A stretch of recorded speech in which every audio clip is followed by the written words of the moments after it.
A woman finds her husband's name on a scholarship fund she has never heard of. A scholarship fund that has been paying tuition for a 19-year-old girl for 2 consecutive years. The girl shares her husband's last name. A man opens a wedding invitation addressed to his brother that arrives at their shared family home. His brother has been engaged for 8 months. The bride's name on the invitation is the same name saved in his phone under the words, "Do not answer." And a woman sitting in a hospital waiting room receives a text message from a number she does not recognize that says only, "I think you should know where your husband actually is right now." He told her he was at a conference. He is 40 feet away, in a different ward, registered under his own name as the emergency contact for someone else. Stay with me. Welcome back to Venture and Karma. Let's get into it. Story number 1. The Scholarship. Carolyn had been a high school librarian for 22 years. She was the kind of person who noticed small things: the misspelled word in the 3rd paragraph, the book that had been reshelved in the wrong section, the date that did not match the document it appeared on.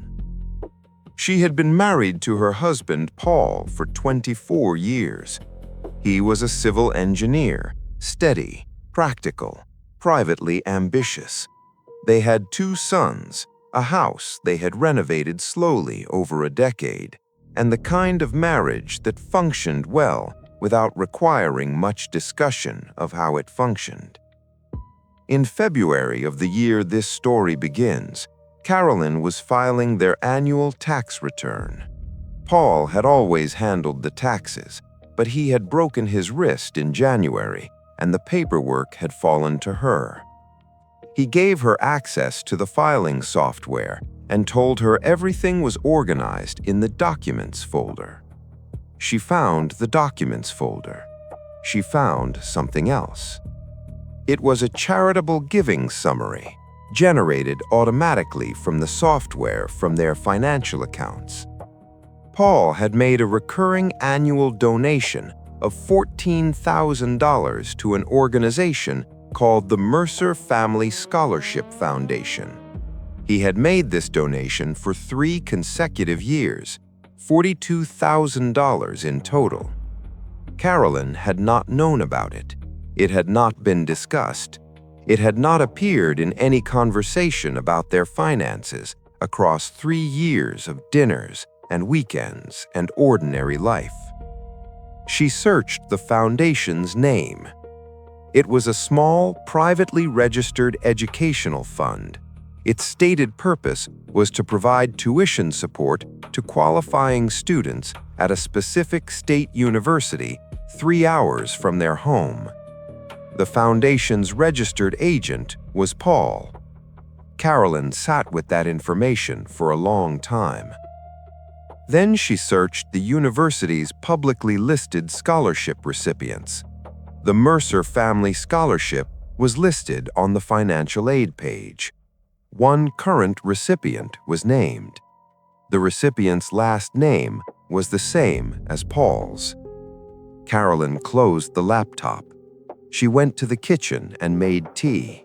She stood at the counter and thought about the last 3 years, the things that had been slightly different.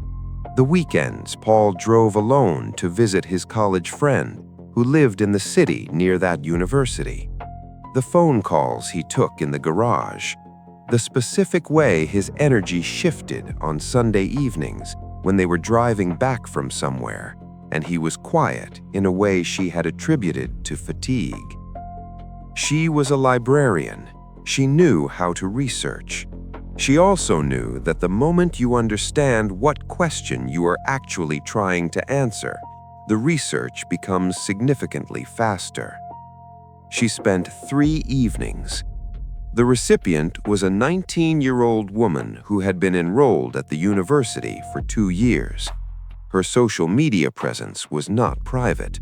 She posted about her studies, about the campus, about visits from her father. The man in the photographs was Paul. Carolyn did the arithmetic. 19 years old, 24 years of marriage. Paul had traveled for work during the first year of their marriage. Extended travel, a project 3 hours away. She did not need a DNA test to understand the probability. She was a person who understood numbers when they were presented clearly. She called her sister that night, not to tell her, to ask if she could stay for a few days while she sorted out some paperwork. Her sister said of course. Her sister asked no questions. Carolyn spent the following 2 weeks with the same patience she applied to a difficult cataloging project. She gathered the financial documentation going back the full 24 years of their marriage. She identified every account, every asset, every investment. She obtained a copy of the foundation's registration documents through public records, which listed Paul as the sole registered agent and funder. She engaged a family law attorney who specialized in cases involving undisclosed children and complex marital asset situations. The attorney was direct with her. She said that the young woman was almost certainly not aware of the full picture either. She had grown up with the story that Paul had chosen to tell. She was, in a meaningful sense, also owed honesty. Carolyn thought about that for a long time. She asked the attorney to proceed with filing. Paul received the divorce papers on a Tuesday. Attached to the covering letter was a single printed page. It was the scholarship listing from the university's financial aid page, with the recipient's name circled and a handwritten note from Carolyn beneath it. The note said, "I found your documents folder.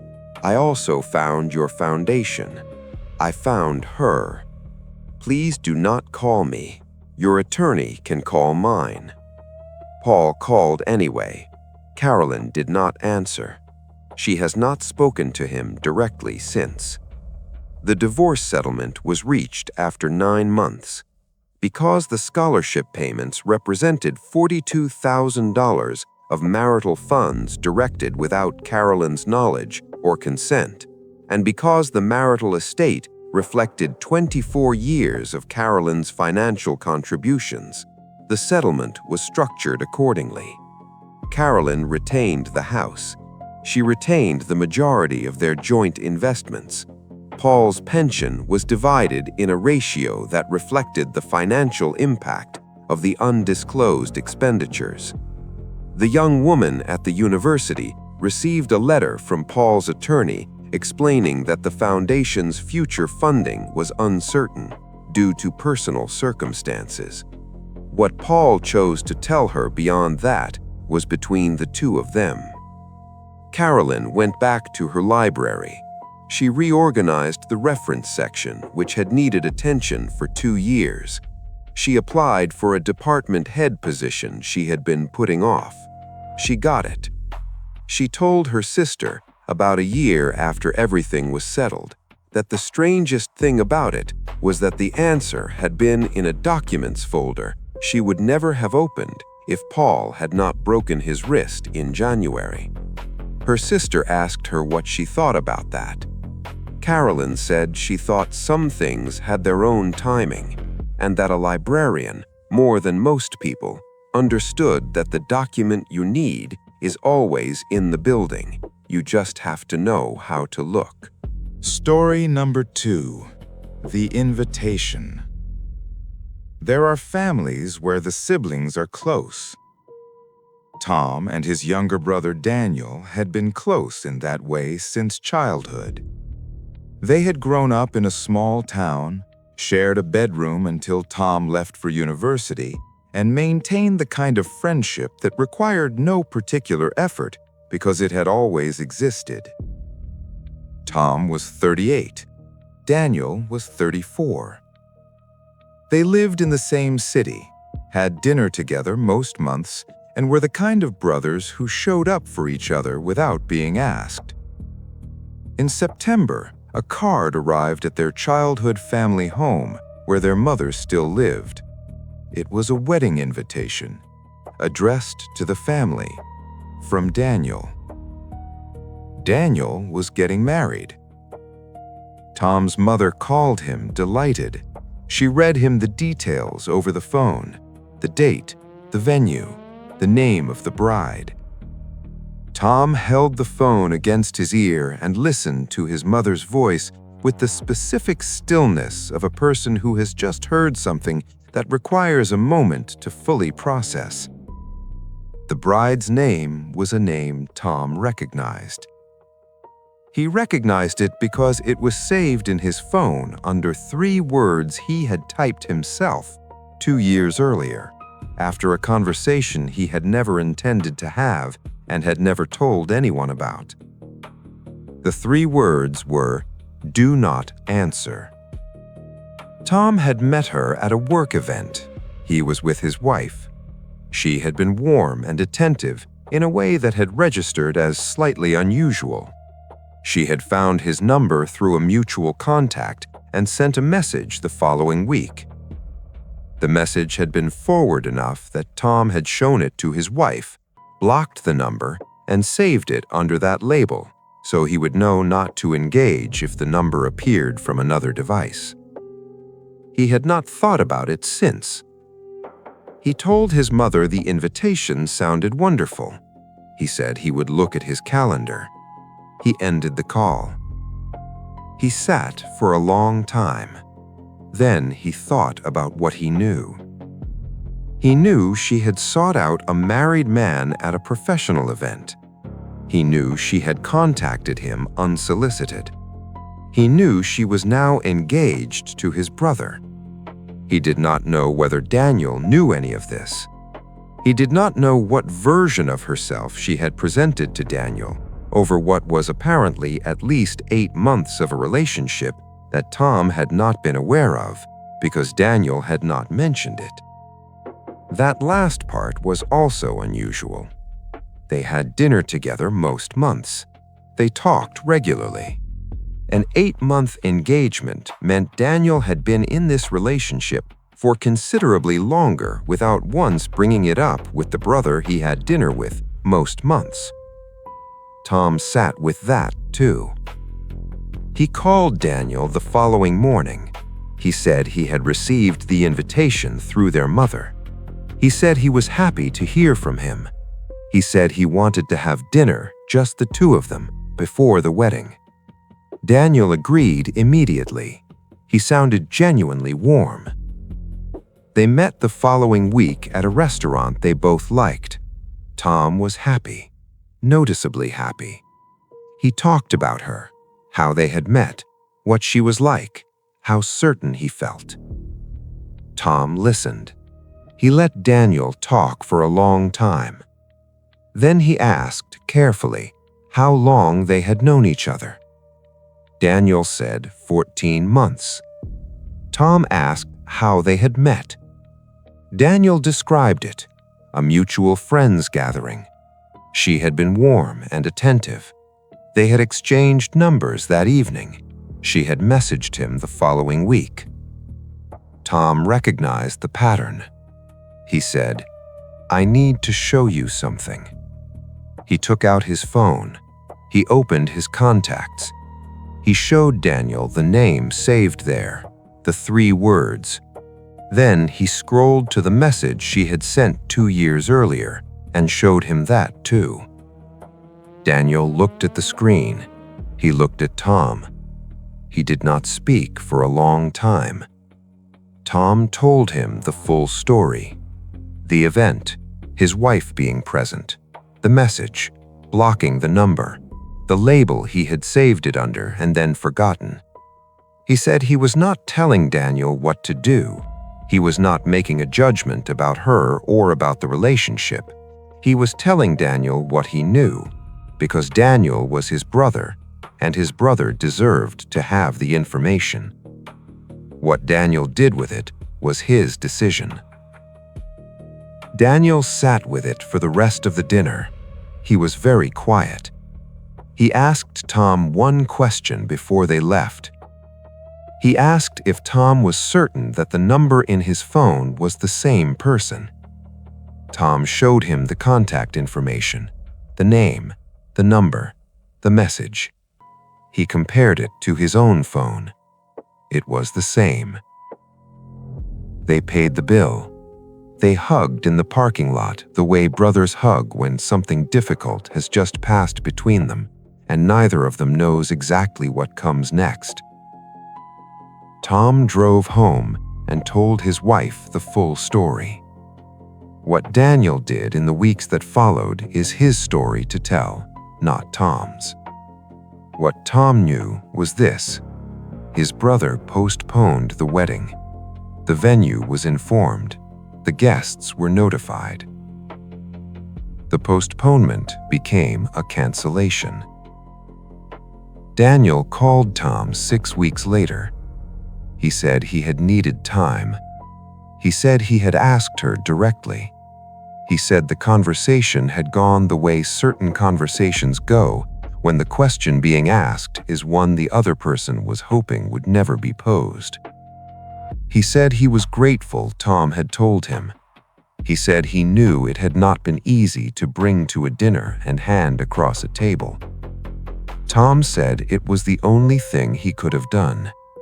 He said he had sat with it for a week first. He had thought about whether to say anything. He had thought about every possible reason not to.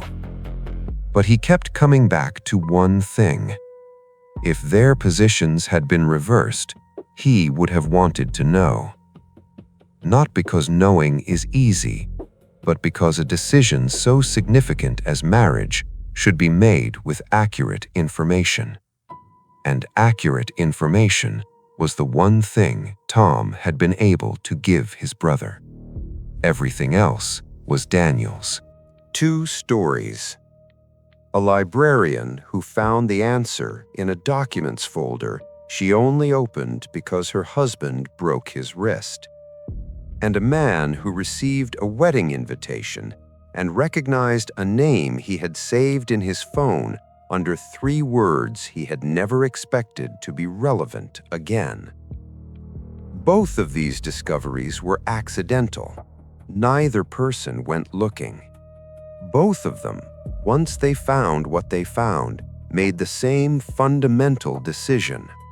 They did not look away. The 3rd story today is different. It does not begin with a document or an invitation.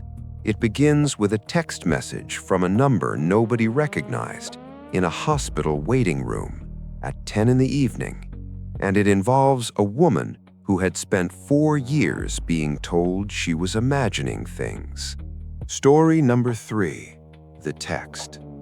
Nina had been married to her husband Carl for 7 years.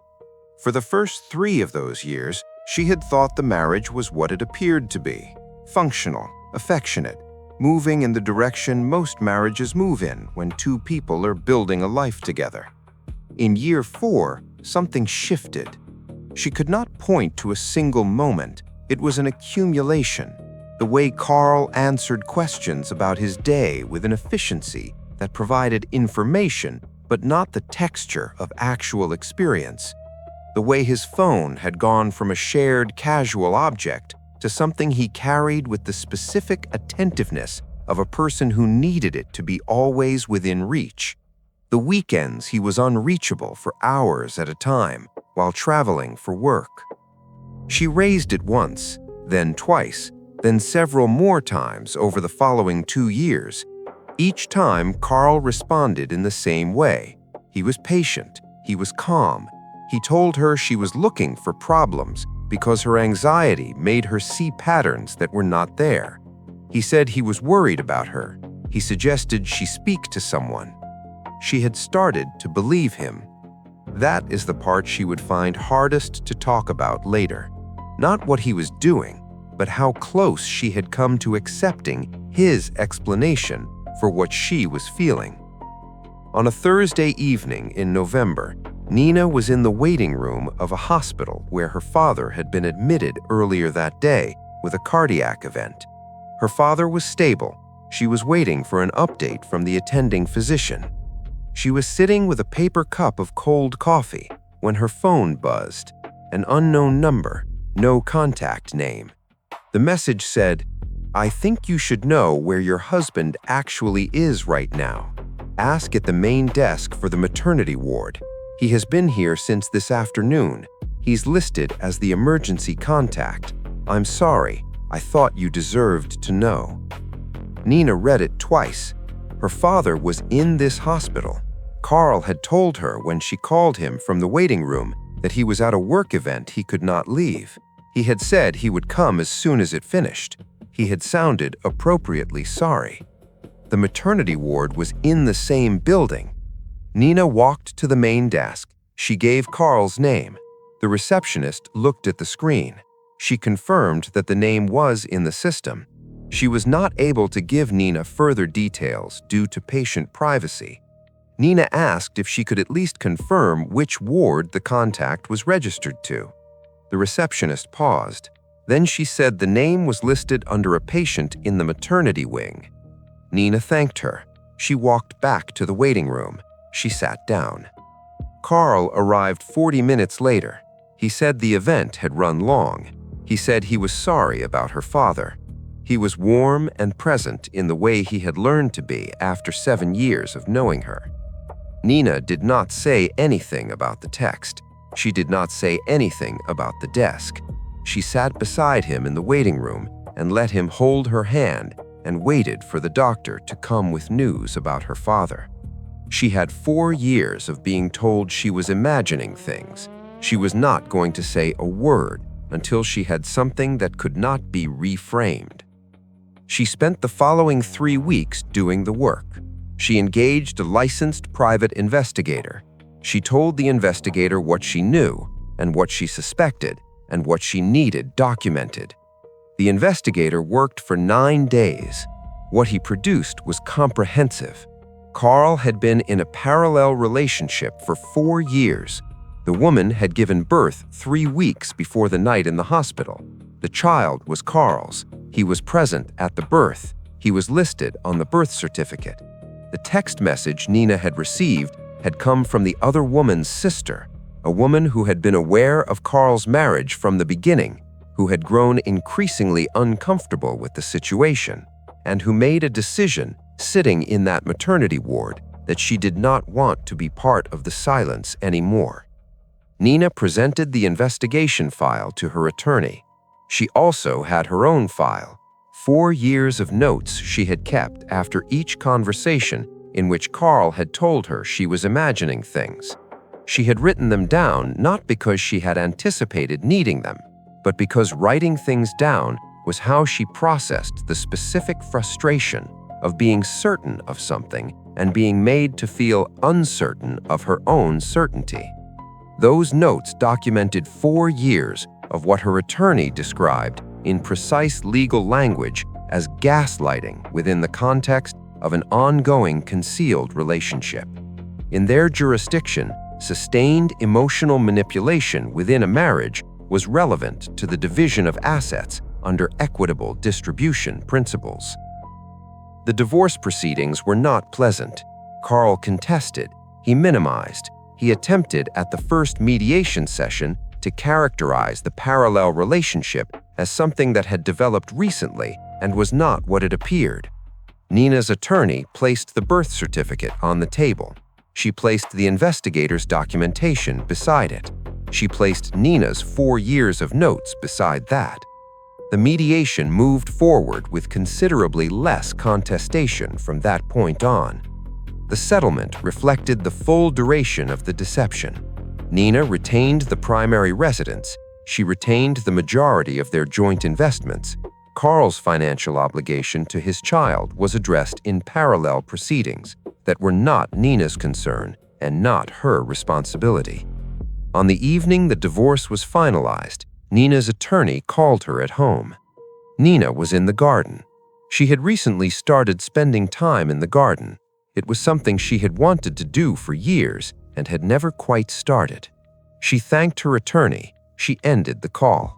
She sat in the garden for a while, in the specific quiet of a decision that has finally been fully executed.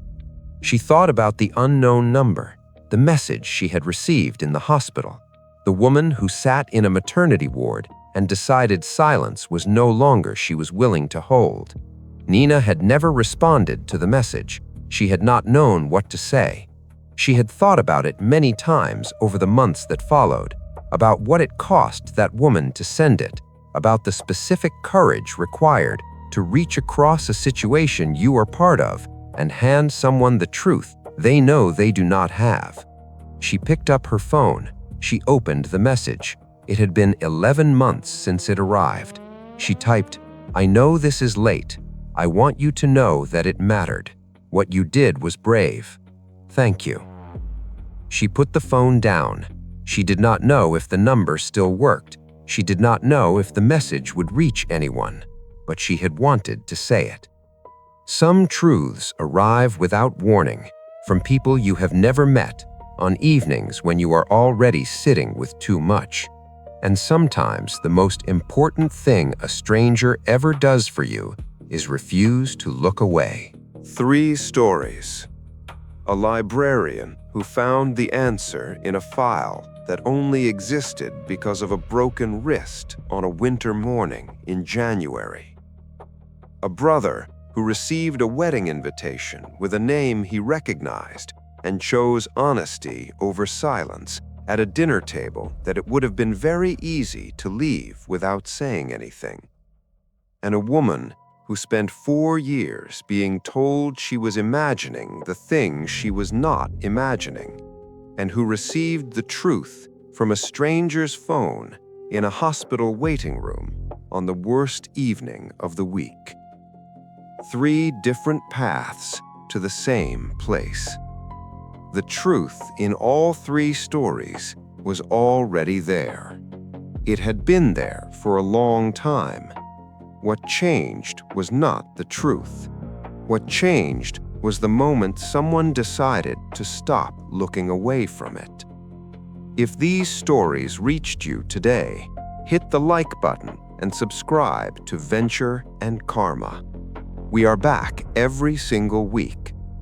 Tell me in the comments which of these 3 stayed with you. Carolyn and the documents folder, Tom at the dinner table with his phone, or Nina in the garden 11 months later, finally sending a reply. I read every comment. Keep your eyes open.